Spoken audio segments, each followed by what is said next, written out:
See, one has to be current in his field, should be fully abreast of what the latest developments are.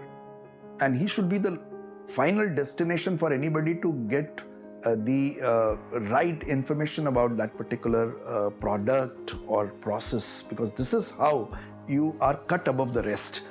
And one needs to be fully professional in one's approach and be sincere about how he can create a differentiator within the organization through his abilities, not only to think through new ideas and all, but also to make others understand that. So I think expression also is equally important, not only understanding oneself, but making others understand of what the changes one is thinking.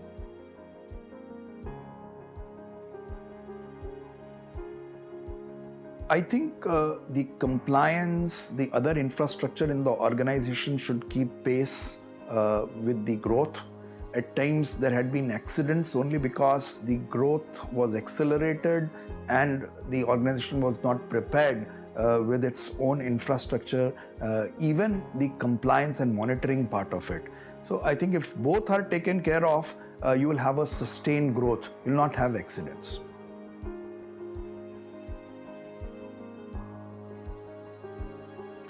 I think the biggest service to the nation is to do the best one can do in his own field with full professionalism and taking the organization to the global best. There cannot be anything better than that.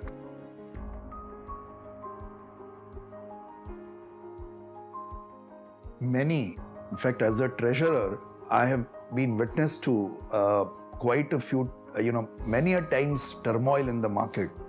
What is required is to keep cool head and think through the various options and choose the one that suits the best for that particular situation. And one should never hesitate to take help of your teammates and brainstorm and try to evolve a solution with cool head.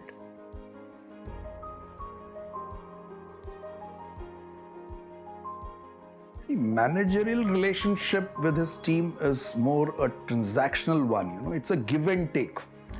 You take care of the interests of the ones who you are representing and of your team as well.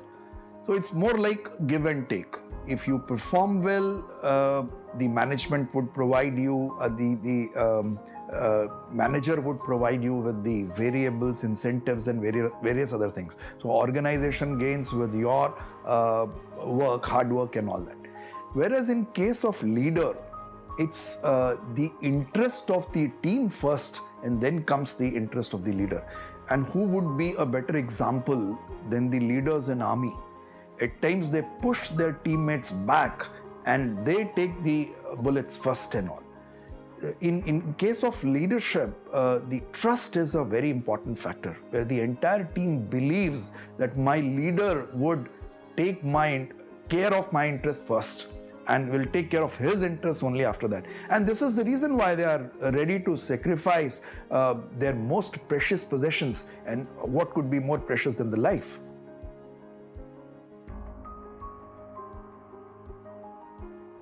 See, there are two phases in a cycle. A good one where everything is going hunky-dory. That is the time when the team leader can motivate his people, his teammates, saying that there is always a scope to improve further. So there is a pursuit towards excellence. There is nothing called perfect 10. You always have a scope to further improve. And this is what keeps the team motivated to create new standards, new marks, which others can emulate rather than following someone. And there is another phase where there are lots of challenges, lots of difficulties faced by the team. This is the time when the team can be motivated by the leader, saying that tough get going when the going gets tough. So let's be tough. And this can be done by setting example, by leading by example.